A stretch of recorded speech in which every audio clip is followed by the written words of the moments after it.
Hi hello नमस्कार, मी दीपाली माझ्या YouTube चॅनलमध्ये तुम्हा सर्वांचं खूप मनापासून स्वागत करते। तर कसे आहात सगळे?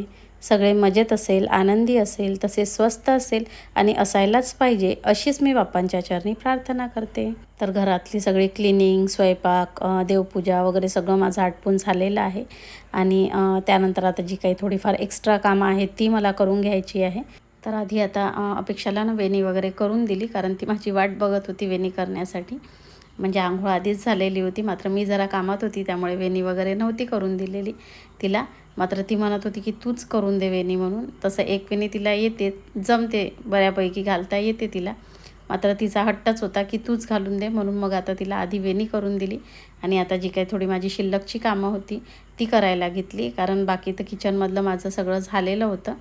आणि काही भाजीचं आणलेलं होतं सकाळी यांनी, तर मग सकाळी वगैरे काही ते मी निवडलेलं नाही। मी म्हटलं आधी सगळं किचनमधलं आवरून घेते आणि त्यानंतर मग सगळं हे करायला घेते, कारण सकाळच्या कामांमध्ये या कामाला लागलं की मग याच्यात वेळ जातो आणि सकाळची जी आपली ठरलेली कामं आहेत त्याला उशीर होतो। म्हणून म्हटलं आधी ते सगळं करून घेते आणि नंतरच मग निवांत सगळं करते। तर आणलेल्या सगळ्या भाज्या ना वेगवेगळ्या करून घेतल्या। त्यानंतर मिरचीचे देठं वगैरेही मी काढून घेतले, कारण त्यामुळे ना मिरच्या जरा जास्त दिवस टिकतात। त्यानंतर मग कोथिंबीरही सगळी निवडून घेतली आणि मग या डब्यामध्ये ना मी टिश्यू पेपर वगैरे टाकून ठेवून देत असते। टिश्यू पेपर नसेल तर मग न्यूजपेपरही टाकते। मात्र या पद्धतीने आपण जर डब्यामध्ये ठेवली ना तर कोथिंबीर भरपूर दिवस ना छान अशी ताजी राहते, अजिबात ते अशी कोमेजल्यासारखी किंवा चिमल्यासारखी वगैरे होत नाही। आणि एखादा टिश्यू पेपर किंवा मग न्यूजपेपर वगैरे टाकून आपण ते ठेवून दिलं की त्यामध्ये असलेलं जे काही मॉइश्चर असतं ना, तर ते सगळं ते सोक करून घेतं आणि त्यामुळे त्या कोथिंबीर असो, मिरच्या असो, तर त्या जरा जास्त दिवस टिकतात। तर कोथिंबीर वगैरे सगळं निवडून आणि मिरच्यांचे देठं वगैरे काढून ना डब्यामध्ये छान फ्रीजमध्ये मग मी ठेवून दिली। त्यानंतर मग सगळ्या भाज्या वगैरे धुवून घ्यायच्या होत्या। तर आधी भेंडी वगैरे धुवायला घेतली, तर बघा किती पाण्यामध्ये अगदी माती अशी दिसते, किती घाण झालेलं आहे ते पाणी। म्हणजे त्या भाज्यांवर किती धूळ बसलेली असेल ते बघूनच समजून येतं आपल्याला, कारण शेतामध्ये देखील भाज्यांवर वेगवेगळ्या प्रकारची फवारणी वगैरे केली जात असते, त्याच्यामुळे देखील धुणं आवश्यकच असतं। त्याचप्रमाणे शेतातून निघाल्यानंतर ते मार्केटमध्ये कुठल्याही भाजीचं येतपर्यंत भरपूर वेगवेगळ्या जागेवरून ते येत असतं आणि सगळी जिकडची तिकडची सगळी धूळ वगैरे त्यावर बसत असते।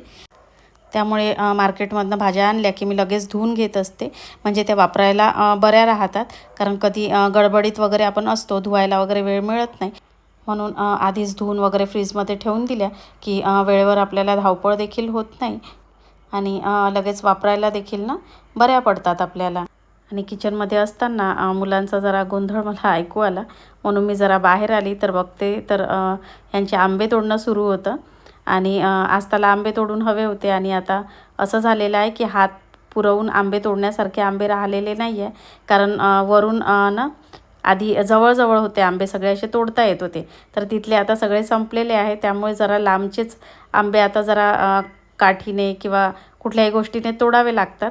तर सक्षम तिला तोडून देत होता ते आंबे। तर चला आता सगळं भाजीचं तर धुवून झालेलं होतं। त्यानंतर आज सगळे मनी प्लांट ना मला स्वच्छ करून घ्यायचे होते आणि बॉटलमधलं वगैरे सगळं ना पाणी चेंज करून घ्यायचं होतं। तर सगळे मनी प्लांट वगैरे धुवून ना त्यातलं पाणी वगैरे छान चेंज करून घेतलं आणि बऱ्याच दिवसापासून ना एक पॉट आणलेलं होतं मी आणि त्यामध्ये मला मनी प्लांट लावायचं होतं। तर ते मनी प्लांट देखील लावून घेतलेलं होतं। तर मनी प्लांट कसा लावायचा याचा व्हिडिओ मी एक दिवसाआधीच पोस्ट केलेला आहे, तर तुम्हाला हवा असेल तर तुम्ही माझ्या ID वरून तो बघू शकता। अगदी मस्त असं मनी प्लांट लावून घेतलेलं आहे हे मी। तर आज हे मनी प्लांट मी लावलेला आहे आणि बघा छान दिसतंय, अगदी मस्त येल्लो पॉट आणि त्यामध्ये ग्रीन ग्रीन अशी सगळी पानं, खूप छान वाटत आहे। चला तर चला आता डाळ तांदळाचा ना कुकर लावून घेते मी आणि लाईन गेलेली आहे, त्याच्यामुळे मग आता गॅसवरच ठेवावं लागेल मला।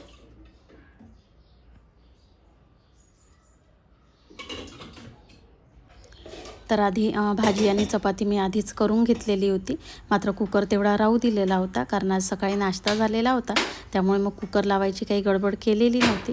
कारण जी काही थोडीफार शिल्लकची कामं होती ती करून घ्यायची होती आणि आता नाश्ता वगैरे झाला की मग जेवण जरा आरामातच होतं. म्हणून मग आता जे शिल्लकचे थोडे कामं होते ते करून घेतले आणि त्यानंतर मग कुकर वगैरे लावून घेतला मी. तर जेवणामध्ये ना आज मी चवळीच्या शेंगाची भाजी केलेली होती आणि सुकी भाजी केली की त्यासोबत मग डाळ ही करावीच लागते, म्हणून मग डाळ केलेली होती. मात्र मुलांना ना अशी साधी डाळ खायची नव्हती आता, म्हणून मग थोडा त्याला तडका द्यायला घेतला. म्हणून थोडं जिरं, मोहरी, लसण, कढीपत्ता, लाल सुक्या मिरच्या, तिखट वगैरे टाकून ना छान अशी वरणाला ना फोडणी दिलेली होती. आणि या पद्धतीने केलेलं वरण ना खरंच खूप छान लागतं चवीला आणि अगदी इन्स्टंट लवकर तयार होतं आणि चवीलाही खूप छान लागतं. आणि तसंही माझ्याकडे फोडणीचं वरण म्हटलं की अगदी सगळे आवडीने खातात, सगळ्यांनाच आवडतं फोडणीचं वरण. तर चला त्याला छान असा तडका दिला मी आणि त्यानंतर छान अशी कोथिंबीर वगैरे पण भरपूर टाकून घेतली आणि कोथिंबीरमुळेही छान चविष्ट वाटतं अगदी वरण. त्यानंतर मग आमची जेवणं वगैरे पण झाली सगळ्यांची आणि ज्या सगळ्या भाज्या धुवून ठेवलेल्या होत्या तर त्याचं पाणी देखील ना छान सुकलेलं होतं, म्हणजे भाज्या छान आता वाळलेल्या होत्या. म्हणून जरा आता चिरायला घेतल्या कारण आता जेवणं वगैरे झालेली होती आणि आता दुपारी वगैरे दुसरी कुठली कामं नव्हती आणि अशी कामं दुपारच्या वेळेत वगैरेच आपण करत असतो कारण थोडासा निवांत वेळ असतो. आणि जसं की मला आता उद्या सकाळी भेंडीची भाजी करायची आहे, तर आज जर चिरून ठेवली तर सकाळी मला तेवढी धावपळही होणार नाही. म्हणून म्हटलं चला आता जरा निवांत वेळ आहे म्हणून भेंडी चिरायला घेतली आणि सायंकाळी वगैरे कारल्याची वगैरे भाजी करणार, म्हणून कारले देखील मी चिरून घेणार आणि अशी सगळी पूर्वतयारी वगैरे थोडी करून ठेवली की मग आपल्यालाही वेळेवर धावपळ वगैरे होत नाही. तर चला असा होता माझा आजचा सगळा व्लॉग. तर आजचा व्लॉग तुम्हाला कसा वाटला नक्की कॉमेंटमध्ये सांगा. आवडला असल्यास जरूर लाईक करा. चॅनलवरती जर आपल्या कोणी नवीन असेल तर त्यांनी आपल्या चॅनलला सबस्क्राईब करून घ्या. तर भेटूया अशाच एका छानशा व्लॉगमध्ये. तोपर्यंत बाय बाय.